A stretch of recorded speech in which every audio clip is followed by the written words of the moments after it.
네, 오늘은 요한복음 3장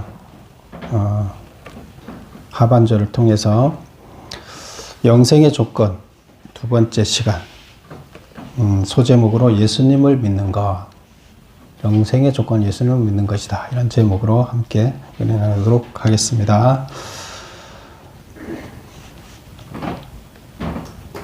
우리는 3장에서 이렇게 봤었죠. 3장의 전체 주제가 영생의 조건인데 두 가지 스토리를 전개하고 있다. 지난주에 본 스토리가 뭐였죠? 기억이 나세요? 니고데모 이야기였죠. 그래서 니고데모 어떻게 하면 하나님 나라에 들어갈 수 있습니까? 하는 질문에 뭐라고 답했죠? 물과 성령으로 거듭나야 한다.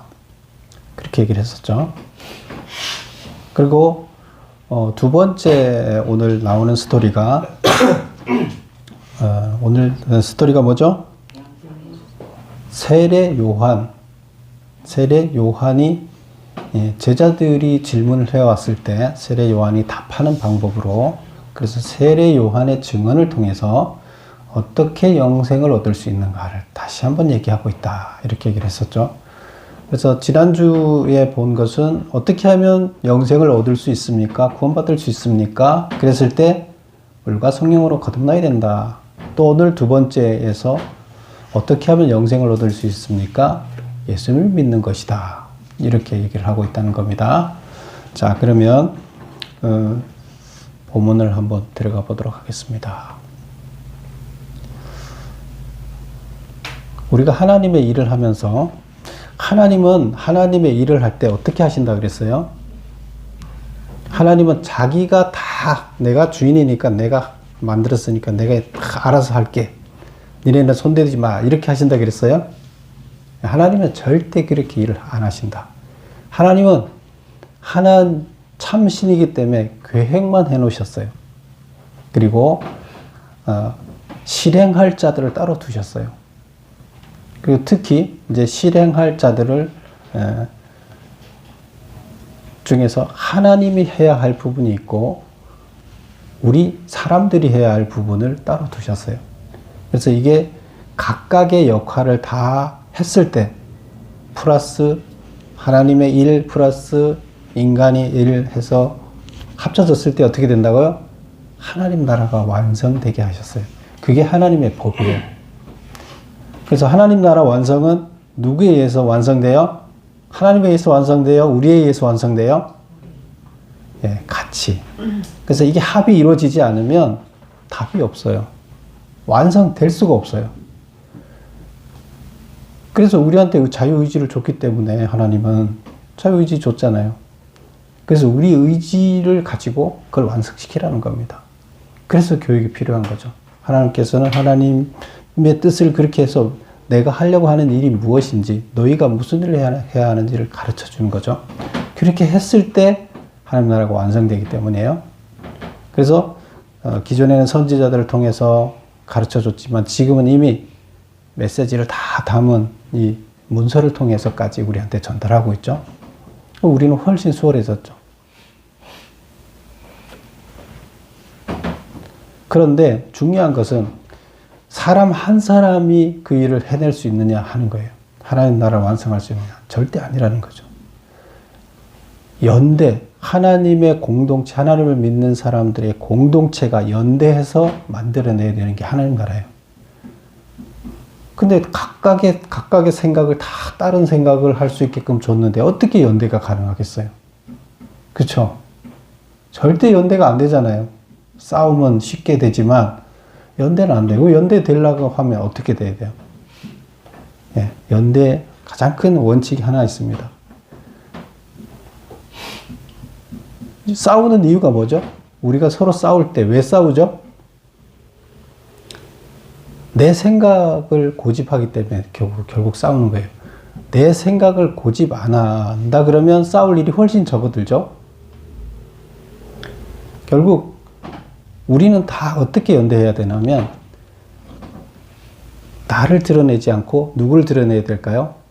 하나님을 드러내야 돼요. 모든 삶의 목적, 공로가 하나님한테로 진심으로 내 안에서 내 공로를 드러내기 위해서 무슨 일을 행하지 않아야 돼요. 그런 계획을 세우지 말아야 돼요.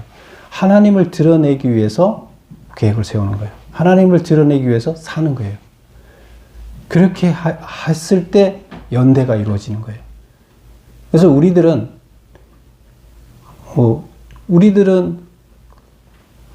무슨 일이 완성됐을 때 이게 누구 때문이라고요?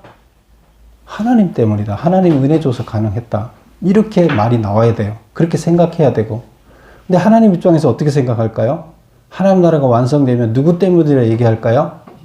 하나님 나 때문이라 할까요? 하나님 자신 때문에 완성됐다 할까요? 아니에요. 너희들 때문에 완성됐다 얘기를 하십니다. 결국 하나님은 우리를 보고 살고 우리는 하나님을 보고 살아야 돼요. 그렇게 했을 때 하나님 나라가 완성됩니다. 근데 하나님은 우리를 보고 사세요. 우리를 위해서 죽을 자를 자기가 죽어서 건져냈잖아요. 그럼 뭘 더 이상 뭐가 더 필요해요? 우리는 그렇게 살고 있습니까? 하나님께서는 우리도 그렇게 살아야 하나님 나라가 완성돼요. 하나님 나라는 그냥 완성되는 게 아니에요. 절대로. 희생이 없이 완성되는 게 없습니다. 하나님이 우리를 위해 희생하셨잖아요. 그래서 완성될 수 있는 조건이 된 거예요. 우리가 하나님을 위해서 희생해야만 완성이 되는 겁니다. 그래서 하나님과 우리는 계약관계다. 그래서 구약, 신약 그렇게 하기로 계약을 맺은 거죠. 하나님 나라 완성하기로. 자, 오늘 보면 세례 요한이 하나님 나라를 완성하기 위해서 살아가야 할 삶의 표본을 보여주는 모습입니다. 우리는 하나님이 일을 한다 하면서 서로 쌈박질해요. 서로 하나님 일을 한다 하면서 선거 끝나고 나면 자기가 당선 안 되면 안 보고 산다. 뭐 이제 그래요. 뭐 세상은 그렇다 치지만 교회가 그러고 살잖아요. 교회도. 교회 안에서도 뭐 나를 누구 뭐 이 큰 교회들이 우리야 뭐 그럴 일도 없지만 그럴 사람도 없고 사람이 많다 보면 내가 쟤보다 잘났는데 왜 나 안 시켜주는 거야? 왜 쟤는 뭐 시켜주고 나를 안 시켜주는 거야? 뭐 이렇게 싸움이 일어나는 거죠. 그러다 보면 결국에 하나님의 영광을 가리고 나를 드러내는 일이 일어나는 거죠. 연합이 안 되는 거죠. 오늘날 많은 교회들이 왜 무너지고 왜 계속 분열하고 합니까? 하나님의 교회는 하나여야 돼요. 근데 계속 분열돼요. 그나마 다행인 것은 감리교는 전 세계 감리교 하나밖에 없어요. 우리나라에도 하나밖에 없어요, 교단이. 그러나 장로교는 지금 우리나라만 해도 한 150개 교단이 있는데 1년에도 몇 개씩 늘어나요. 왜? 서로 안 맞아 싸우니까 계속 갈라지는 거예요. 교단을 만들 때는 우리나라 법에 의하면 5개 교회 5개만 연대하면 합치면 교단 하나를 만들어낼 수 있어요. 목사 5만 있으면 교단 하나가 되는 거예요. 쉽죠? 그러니까 교단이 계속 만들어지는 거예요. 하나님 눈에 보시기에 옳은 걸까요? 그렇지 않습니다. 근데 오늘 세례 요한이 그렇게 살면 안 된다. 요한처럼 살아라 하는 것을 보여주고 있습니다. 자, 1절 한번 볼까요? 1번을 한번 볼게요. 메모 1번. 우선 단락을 먼저 볼게요. 단락을 보면 3개 단락으로 구분해 놨죠. 그래서 오늘 3장 22절입니다. 2절이 아니라 22절부터 26절까지 세례 요한의 제자들이 보고하는 거예요. 세례 요한한테 와서 보고를 해요. 뭐라고 보고하는 내용이 있겠죠. 그래서 그 보고를 하는 내용이고, 그 다음에 보고를 듣고 나서 거기에 대해서 답을 합니다. 27절부터 30절까지 세례 요한이 제자들한테 답을 해요. 그리고 이제 그 내용을 기록을 하고 난 다음에 이제 이 저자가 누구였죠? 사도 요한이었죠. 사도 요한이 31절부터 36절까지 설명을 해줍니다. 이게 무슨 말을 하려고 하나 하면 무슨 뜻인가? 설명이면서 동시에 설교라고 볼 수 있겠죠. 우리한테 그것을 해석해 줍니다. 해석해 주는 거예요. 이 사건에서 통해서 뭘 말하려고 하나 하면 이렇게 설명을 해 주는 거예요. 그게 이제 나오는데 그렇게 이루어져 있습니다. 요한복음은 거의 이런 구조로 이루어져 있다 그랬죠. 스토리를 얘기하고 그 다음에 설명해 주는 식으로 무슨 뜻이냐 하면 그래서 이게 제 해석이다 이렇게 얘기를 했는데요. 그러면 이제 먼저 제자들이 와서 무슨 얘기를 했는가 볼게요. 1번 예수님께서는 요한으로부터 세례를 받으신 후 세례 사역을 시작하셨고 요한도 옥에 갇히기 전까지 세례 사역을 계속하였다. 이 두 세례는 어떻게 다른가? 그래서 보면 그 본문의 22절부터 24절까지 보면 지금 제가 질문한 이 내용에 관한 이야기입니다. 세례를 동시에 주고 있다. 22절에 보면 누가 세례를 줘요? 예수님께서 세례를 주고 있다. 이런 내용이고 23절에 보면 요한도 세례를 주고 있다. 그런 얘기예요. 그리고 24절에 보면 요한이 아직 옥에 갇히지 아니하였더라. 요한이 나중에 옥에 갇혀서 헤롯한테 그 로마 통치하에 있었는데 로마 통치하에 분봉 왕이 이쪽 유대 땅을 다스리고 있었죠. 이스라엘을. 그래서 거기에 헤롯 왕이 나중에 그 요한을 잡아서 죽이죠. 왜 그랬을까요? 요한이 바른 소리를 하니까 헤롯 너 하나님의 법대로 살아야 되는데 이렇게 나쁜 짓 하고 살면 안 돼. 하니까 어떻게 해요? 요한을 결국 죽이게 되는데 요한 머리를 잘라서 선물로 달라고 누가 얘기를 했죠? 그랬더니 요한 목을 잘라서 선물로 주는 그래서 순교한 모습이죠. 하나님의 바른 말을 해서 그들한테 미움을 사서 결국 순교당하는 이런 것입니다.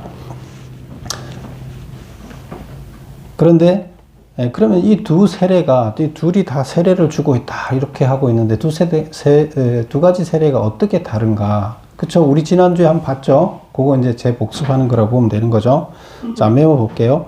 예수님의 세례는 물과 성령으로 거듭나는 세례였으나 요한의 세례는 물 세례로 죄를 범하지 않겠다고 결단하는 회개는 있으나 이를 지속할 능력이 부족하다. 그쵸? 우리 물 세례는 그냥 세례를 주는 거인데 거기에 이거는 회개하는 거, 결단하는 거. 세례라는 게 뭐 하는 거라 그랬어요? 정결의식이라 그랬죠. 죄를 씻는 의식이에요. 과거에는 죄를 씻는 의식이 원래 뭐였어요? 동물제사였죠.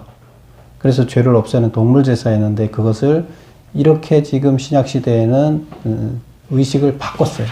죄를 씻는 의식을 바꿨는데 회개하고 결단하는 걸로 바꿨어요.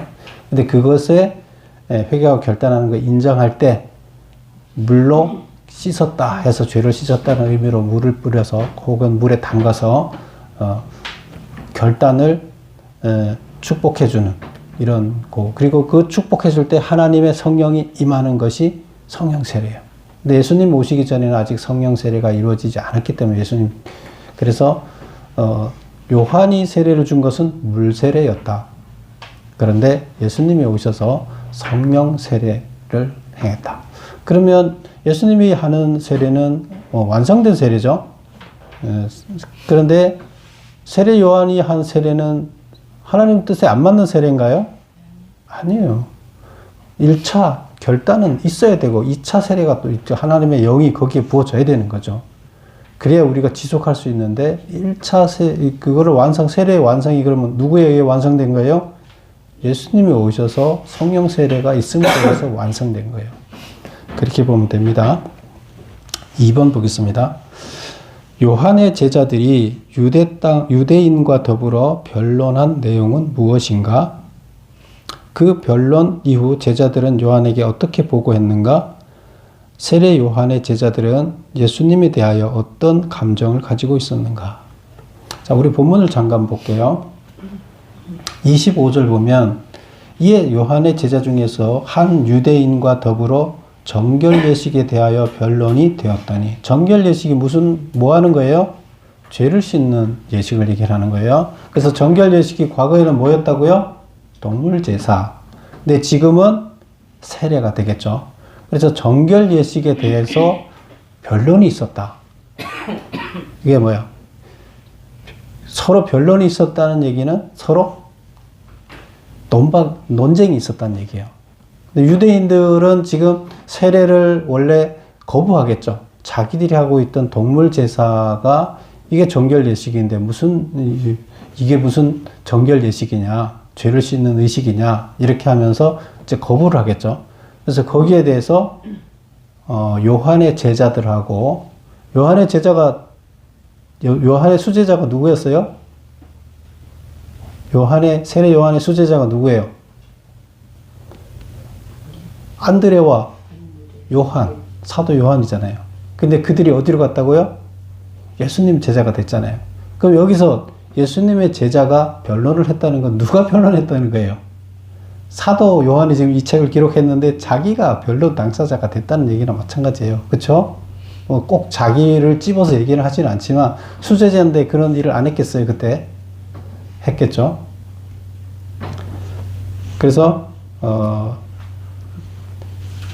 그 변론을 했는데 그 다음에 보면 27절 보면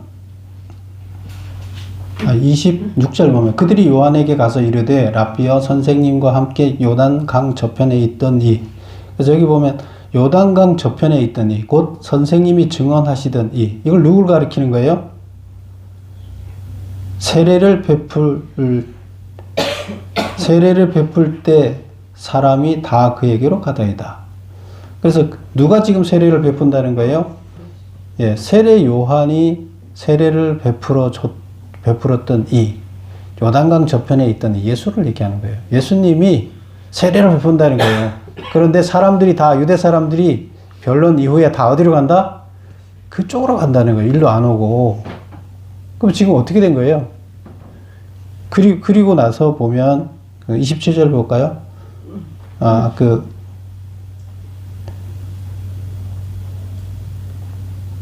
그거는 이제 대답이니까. 자, 거기까지 보면 지금 예수라는 이름을 이 사람들이 몰라서 예수라 얘기 안 할까요?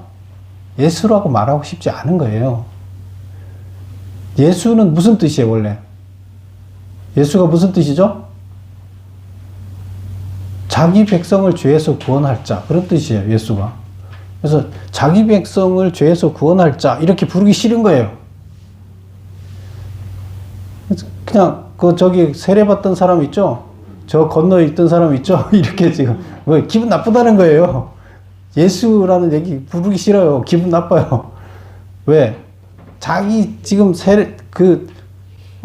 나쁜 놈 아니야. 그 사람이 말이야. 그 세례받던 사람이 당신한테, 우리 스승한테 세례를 받고 가서 저기 가서 따로 차렸어요. 세례 장소를. 그리고 사람들 다 끌고 갔어요. 우리한테 아무도 안 와요. 우리는 장사가 안 돼요. 우리 스승은 이제 앞으로 이게 뭐 이름도 없어지고 저 사람은 갑자기 떴어요. 우리 어떻게 해야 돼요? 이거잖아요. 본문을 메모를 보겠습니다. 요한의 제자가 유대인과 더불어 변론한 내용은 무언가? 유대인이 행하는 일반적인 정결의식, 동물제사와 세례의 차이점, 요한의 세례와 예수님 세례의 차이점 등을 논쟁하였을 것으로 보인다. 그쵸? 정결예식이 죄에 관한, 죄를 어떻게 깨끗이 할 수 있습니까? 하는 논쟁이 지금 벌어지고 있는데, 유대인들이 와서 왜 이딴 식의 세례를 하느냐? 우리 의식이 있는데 하고 이제 얘기를 했을 때, 여기에 대한 이야기를 서로 논박을 했다는 얘기고요. 자, 그 다음에 두 번째 문제는 뭐예요? 그 변론 이후 제자들은 요한에게 어떻게 보고했는가? 그 세례받던 사람 있잖아요. 그 사람이 그쪽에서 세례식을 해갖고 사람들 다 끌고 갔어요. 우리는 세례받으러 오는 사람이 없어요. 화가 난 거죠. 세 번째 질문 보겠습니다. 예수님에 대하여 어떤 감정을 가지고 있는가? 제자들은. 어떤 감정 갖고 있어요? 기분 나쁜 거죠. 예수님이 자신들의 스승의 명예를 떨어뜨리는 경쟁자가 된 것으로 보고 분노했다. 아주 화가 나서 와서 자기 스승한테 보고를 한 거예요. 그럼 이제 스승이 뭐라 얘기하겠어요? 이제 그 다음 답변이 나오는 거죠. 3번 보겠습니다. 요한이 제자들에게 만일 하늘에서 주신 바 아니면 사람이 아무것도 받을 수 없느니라고 말을 했다는 거예요. 무슨 뜻이에요? 27절. 무슨 뜻이에요? 요한이 대답하여 이르되 만일 하늘에서 주신 바 아니면 사람이 아무것도 받을 수 없다. 목적어가 생략됐어요. 뭘 줬다는 거예요? 하늘에서부터 뭘 줬다는 거예요? 세례를 베풀 고난.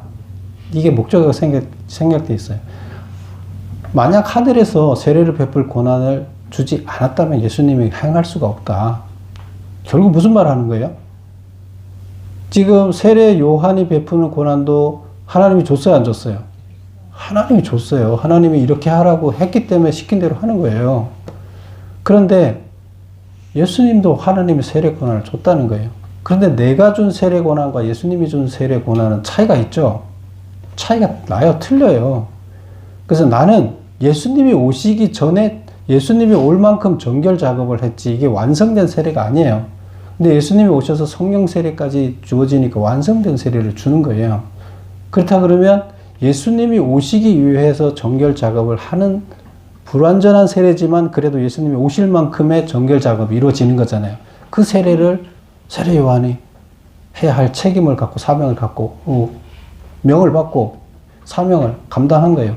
그러면 지금 제자들이 말한 대로 예수님한테로 사람들이 몰려갔다 그러면 세례 요한이 목적을 잘한 거예요? 못한 거예요? 세례 요한은 자기가 할 일이 뭐예요?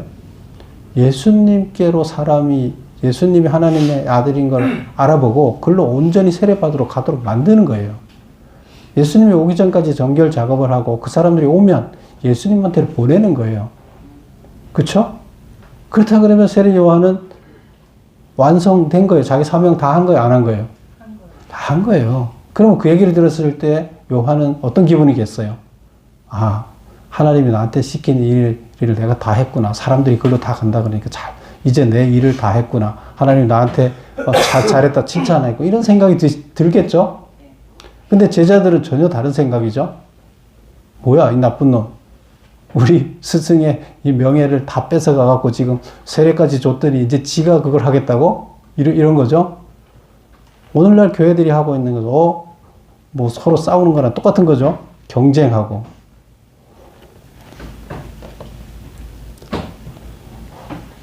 그래서 답을 보면 요한의 세례와 같이 예수님이 행하시는 세례의 권한도 하나님이 주신 것이다. 그래서 그 권한을 하나님이 주신 거다. 그러면 제자들한테 이 얘기를 하면 뭐 제자들이 그 권한에 대해서 뭐라고 하지 말라는 거죠. 예수님이 세례를 주는 거에 대해서 니네가 화나거나 감정을 그렇게 얘기할 것이 아니다. 하나님이 하라고 해서 하는 거다. 이렇게 얘기를 합니다. 1차적으로 여기 설명을 하는 거죠. 그 다음에 두 번째는 또 뭐라고 대답해요? 28절 볼까요? 내가 말하는 바 나는 그리스도가 아니요 그의 앞에서 보내심을 받은 자라고 한 것을 증언할 자는 너희니라. 지금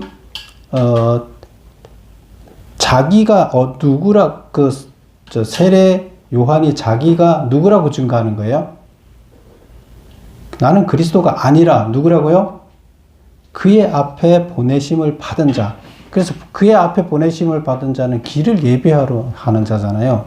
예수님이 오시게끔 길을 예비하는 자, 도로를 잘 닦아 놓는 자, 정결 작업을 해서 예수님이 오실 수 있도록 정결 작업을 하는 자. 그 세례 작업이죠. 그 정결이. 그 작업을 하는 자다.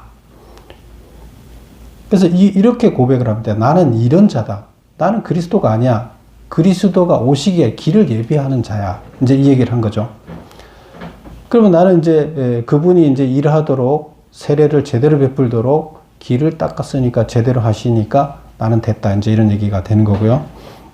그래서 메모 보면 4번 요한은 스스로를 어떻게 증거했는가? 요한이 했던 증거를 제자들에게 위임한 이유는 무엇인가? 나는 그리스도가 아니요 그의 앞에 보내심을 받은 자다. 이렇게 이제 증거를 했는데요. 자기 자신을. 그리고 이제 제자들한테 얘기를 했죠. 내가 하던 이 증거를 누구한테 시켰어요?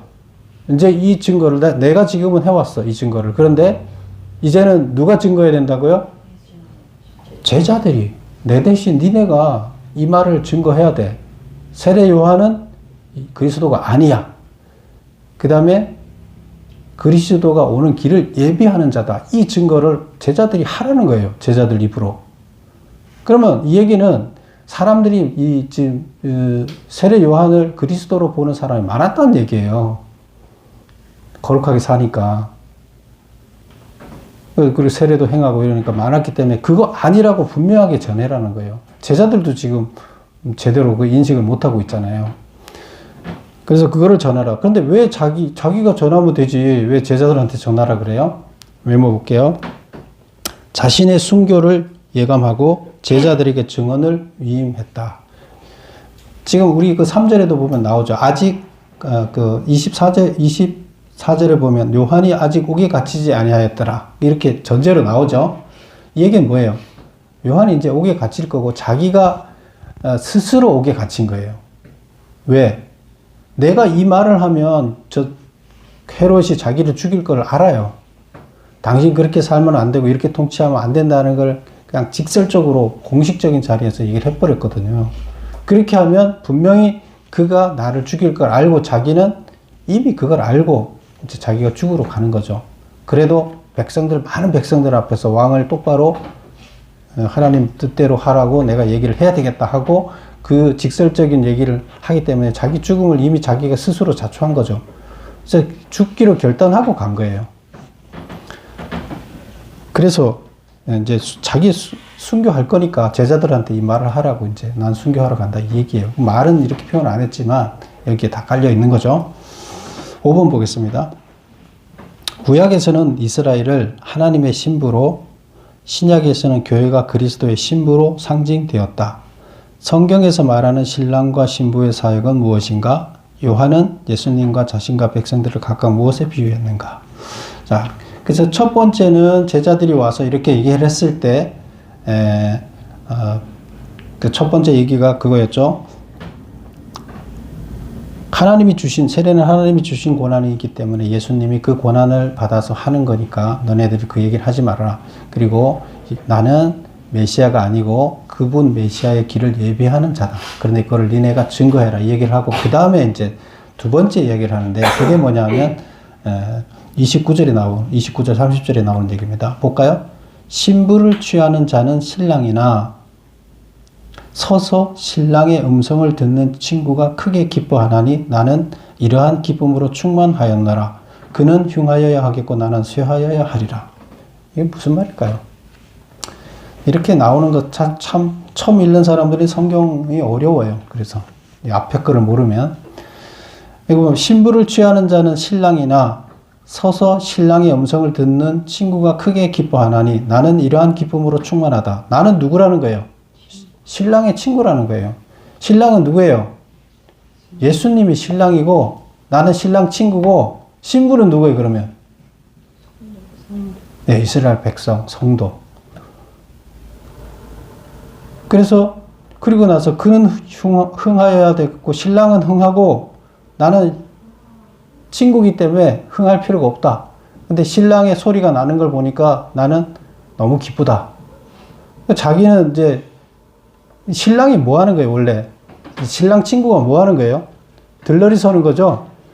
중매를 해주고, 그 친구들이 신랑 신부를 만나게 해주고, 결혼 다 축복해주고, 자기는 어떻게 하는 거예요? 빠지는 거죠. 자기는 아무것도 아니에요. 그런데 신랑 친구들은 그렇게 해주고 나서 기분 좋아요, 나빠요? 내가 결혼 못했다고 기분 나빠요? 기분이 좋은 거예요. 자기들이 연결시켜주고 결혼시켜주고 그리고 기분 좋고 그리고 빠지는 거예요. 이게 중매자가 할 일이에요. 세례 요한은 자기가 중매자라는 거예요. 친구라는 거예요. 그 역할을 한 사람이다. 이렇게 얘기를 합니다. 그러면 이 성경에서 신랑 신부라는 게 뭐냐면 왜 계속 하나님을 성경에서는 신랑 그 다음에 백성들을 신부 뭐 이런 식으로 표현하고 있잖아요. 왜 그렇게 표현해요? 요한 우리 앞에서 본 거에 다 답이 나와 있어요. 하나님 나라를 최초에 창조하실 때 하나님께서 인간을 아담을 창조했고 이 땅에 최초 창조는 하나님께서 아담과 하와를 만드는 것은 하나님이 하셨다 그랬잖아요. 재창조는 누가 한다? 우리가 한다. 그러면 재창조를 이 땅에 재창조를 하려면 이 재창조가 안 일어나면 하나님 나라 완성 안 되잖아요. 인구가 많아서 연대해서 하나님 나라를 이룰 수 있는 인원이 있어야 되는데 그거를 만들어내려면 뭐가 있어야 돼요? 신랑과 신부가 있어야 돼요. 하나님 나라는 신랑과 신부가 없이 완성이 안 돼요. 재창조, 신랑과 신부가 있어야 하나님 나라가 완성돼요. 그래서 그 재창조를 그렇게, 그 재창조 의미로 봤을 때 그렇고, 그 다음에 이제 하나님을 신랑이라고 그러면 표현하는 것은 왜 그러느냐. 신부가 있어야지 후세가 나죠. 하나님 나라를 완성하기 위해서 후세를, 아들을 둬야 되는데, 후세를 어떻게 해요? 만들 수 있어요? 신부가 있어야 되잖아요. 하나님 나라의 완성은 신부가 있어야 된다, 없어야 된다? 있어야 돼요. 사람이 필요하다, 안 필요하다? 필요한 거예요. 그래서 하나님을 신랑으로 표현하고, 신부가 없이는 재창조가 일어날 수 없기 때문에, 하나님 나라가 완성될 수 없기 때문에 신부가 무조건 있어야 된다는 거예요. 우리가 무조건 필요한 거예요. 그 말을 하려고 신랑, 신부를 얘기를 하는 거예요. 자식을 낳아서 대를 이어서 하나님 나라를 풍성하게 완성시켜야 되는데, 하려면 신부가 있어야 돼요. 신랑 혼자 못해요. 하나님 혼자 절대 할 수 없다는 얘기를 표현하기 위해서 신랑, 신부를 표현한 거예요.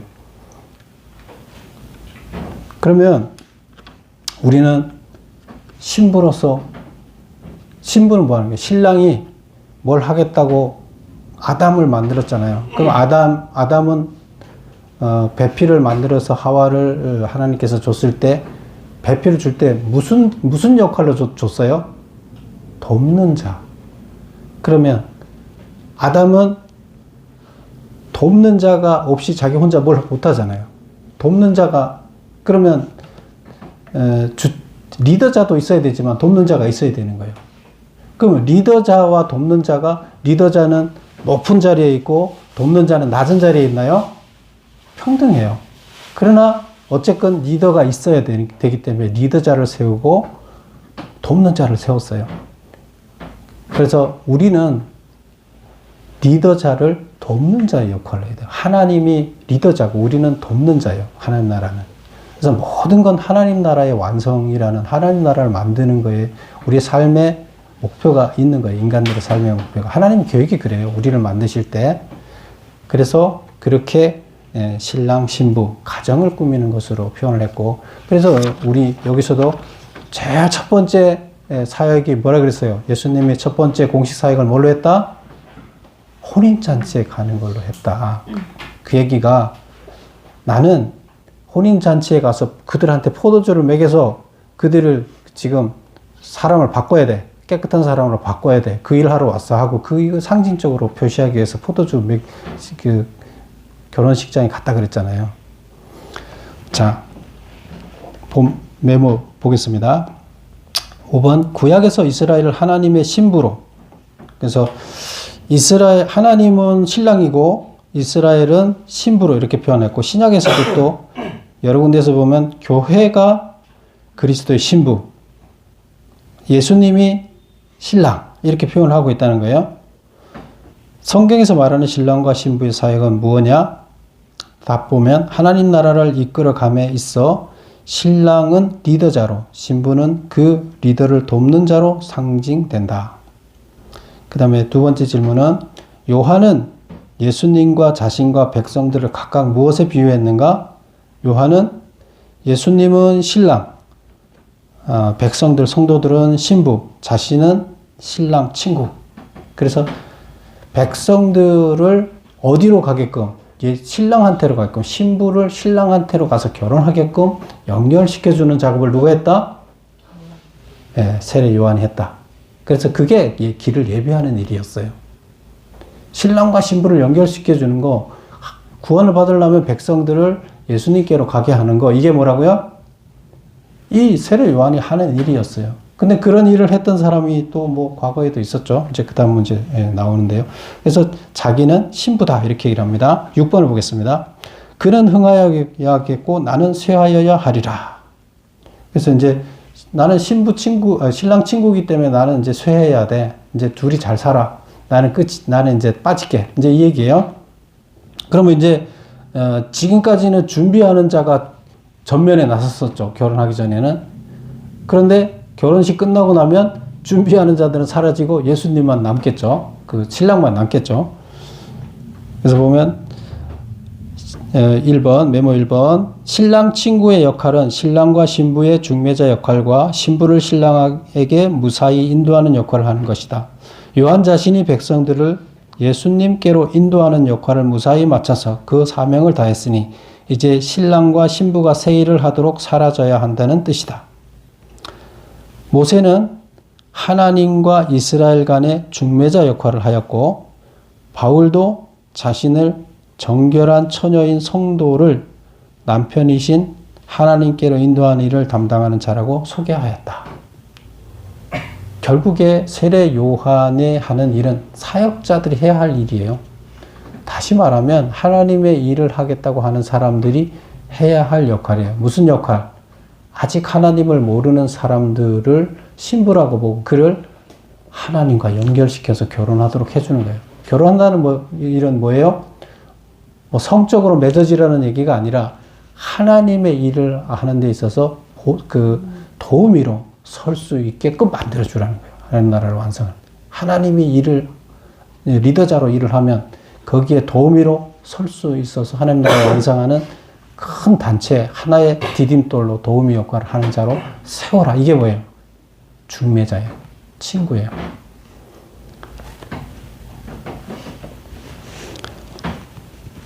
그리고 이제 여기까지 이 얘기를 하고, 그 다음에 이제 본문 31절부터 나오는 이야기는 이제 이거에 대한 사도 요한이 해석을 합니다. 재해석을 하는 얘기예요. 자, 보겠습니다. 31절. 위로부터 오시는 이는 만물 위에 계시고 땅에서 난 이는 땅에서 속하여 땅에 속한 것을 말하느니라. 위로부터 오시는 이는 누굴까요? 예, 예수님. 그 다음에 땅에 속한 자는 누굴까요? 예, 세례 요한을 얘기해요. 지금 이제 세례 요한의 이야기를 지금 하고 있잖아요. 그래서 사람들이 세례 요한을 메시아라고 생각하고 있기 때문에 이제 이거에 대해서 이때 당시에 그렇게 많이 생각하고 있어서 그거의 증거로 얘기를 했죠. 에베소에 사도 바울이 전도하러 에베소에 갔다 그랬죠. 에베소에 갔더니 거기에서 뭐만 알고 있어요? 세례 요한만 알고 있지 예수님이라는 존재를 아예 모르고 있더라. 세례 요한이 설교한 것만 가지고 복음을 전하고 있더라. 그래서 그런 흔적이 여러 군데서 발견됐죠. 그랬다는 것은 이미 파급력이 소아시아까지 전도가 그 세례 요한의 모습이 전도가 됐다는 것, 그리스도라고 전도가 됐다는 것은 대단한 파급력이에요. 그렇죠?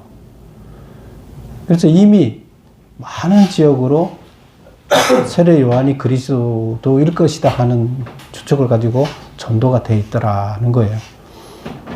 근데 그런 것을 보면서 여기 보면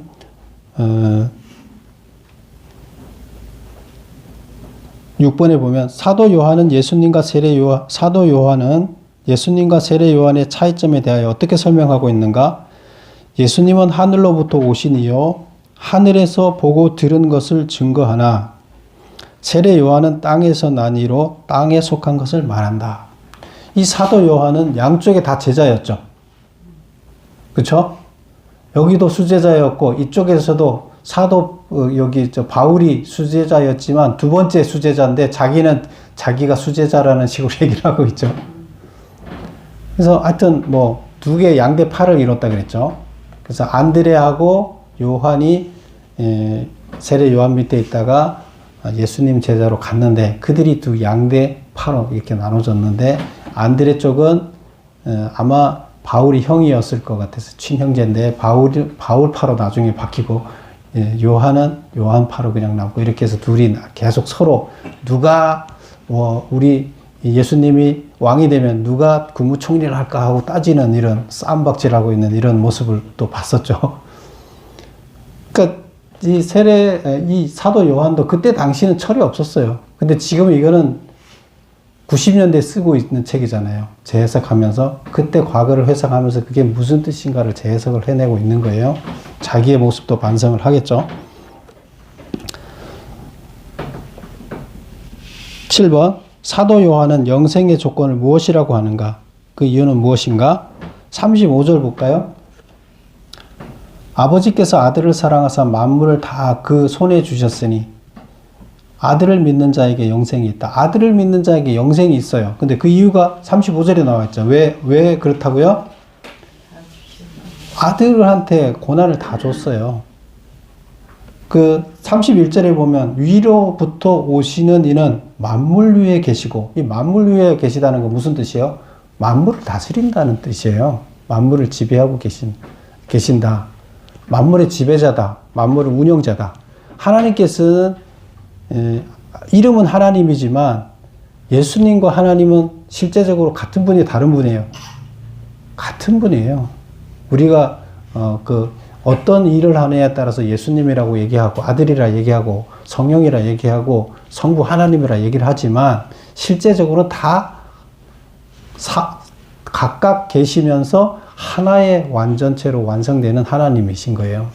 그러면 예수님이 이 땅을 지으시고 예수님이 심판권을 다 갖고 있는데, 근데 아들이라는 이름으로 이 땅에 온 예수님을, 하나님을 아들이라고, 예수라고 그러고 아들이라 그런다 그랬잖아요. 예수님의 아들로 칭한다 그랬잖아요. 그러다 보니까 아들한테 다 위임했다 이렇게 이제 표현을 하는 거지, 실제로 하나님 자신이에요. 그렇게 우리는 이해하면 돼요. 그래서 지금 결국에 여기 보면 영생의 조건이 뭐라고요? 하나님을 믿는 건데 세례 요한은 메시아가 아니라는 거예요. 땅에서 난 자고 하늘에서 있다가 그 인간의 몸을 입고 온 그분은 바로 그분이 메시아인데 그분이 예수라는 거예요. 그래서 이분을 믿어야 된다는 거예요.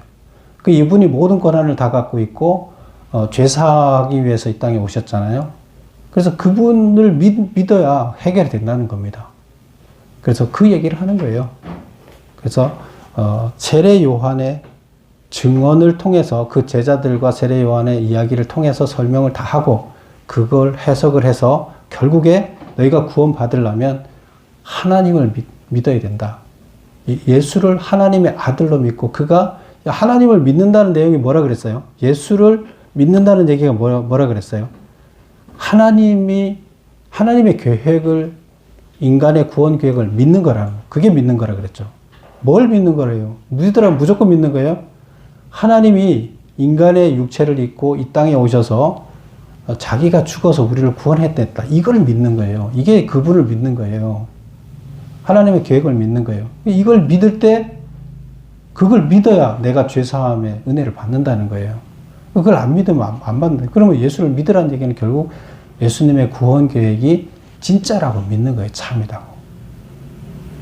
그래서 그걸 믿을 때 그게 그 죄에다가 안수해서 내 죄를 짐승이 지고 가는 것처럼 내 죄가 사해지는 거예요. 안 믿으면 안 사해지는 거예요. 그래서 그 얘기를 하고 있습니다. 재해석하면서. 그래서 그가 메시아가 아니라 이가 메시아인데, 메시아가 중요한 이유는 하나님이 죄사함의 권한을 갖고 오셔서 다 행하시고 그 계획을 우리가 믿어야 구원받는다. 이런 얘기를 하고 있습니다. 그리고 이제 세례 요한의 또 모습을 보면서 어떻게 우리가 하나님의 사역을 해야 될지, 하나님 나라를 완성할 때 어떤 자세로 해야 되느냐, 세례 요한처럼 해야 된다는 거예요. 하나님께 모든 것을 하나님을 위해서, 나를 위해, 내가 없어져야 돼요. 그걸 안 하면 하나님 완성이 안 된다는 거예요. 그래서 삶의 목표가 아예 내 안에서 근본적으로 바뀌어야 돼요. 나를 위해서가 아니라 하나님을 위해서로 바뀌어야 하나님 나라에 디딤돌을 놓을 수가 있고 하나님 나라에 참다운 하나님의 신부가 될 수 있는 거예요. 그래서 여러분 모두 하나님께 하시고자 하는 일을 진짜로 도울 수 있는 참 도움이 신부가 되시기를 축복합니다. 기도하겠습니다.